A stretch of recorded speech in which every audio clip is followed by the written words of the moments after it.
Crime ನ್ಯೂಸ್ಗೆ ಸಂಬಂಧಪಟ್ಟಂತೆ ಕರ್ನಾಟಕದಲ್ಲಿ ಸೋಫಾರ್ ಇದ್ದಿದ್ದು only news paper related crime news ಬರ್ತಾ ಇತ್ತು.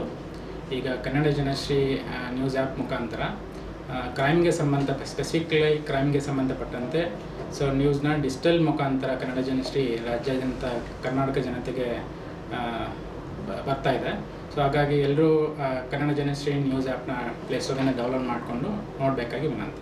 ಕ್ರೈಮ್ ನ್ಯೂಸ್ಗೆ ಸಂಬಂಧಪಟ್ಟಂತೆ Kannada Janashree news app digital news app ಇನ್ನೇನು ಕೆಲವೇ ದಿನಗಳಲ್ಲಿ ಲಾಂಚ್ ಆಗ್ತಾ ಇದೆ. ಹಾಗಾಗಿ ಕನ್ನಡ ಜನಶ್ರೀಯ ಎಲ್ಲ ತಂಡದ ಸದಸ್ಯರಿಗೆ ಆಲ್ ದ ಬೆಸ್ಟ್ ಹೇಳೋಕ್ಕೆ ಇಷ್ಟಪಡ್ತೀನಿ. Thank you.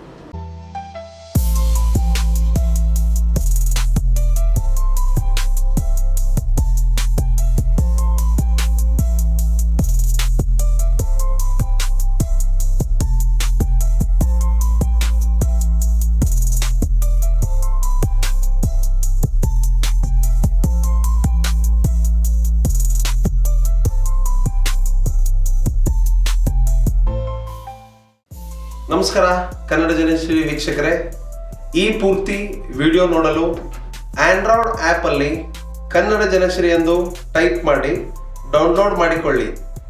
Kannada Janashree app download ಮಾಡಿದ ಮೇಲೆ ನಿಮಗೆ ಈ ಥರ ಬರುತ್ತೆ.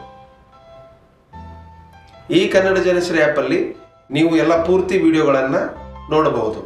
ಈ ನಮ್ಮ ಕ್ರೈಮ್ ಲೋಕದ ಕನ್ನಡಿಯ ಕ್ರೈಮ್ ಭರಿತ ಸುದ್ದಿಗಳನ್ನು ನೋಡಲು ಕನ್ನಡ ಜನಶ್ರೀ ಆ್ಯಪನ್ನು ಡೌನ್ಲೋಡ್ ಮಾಡಿ.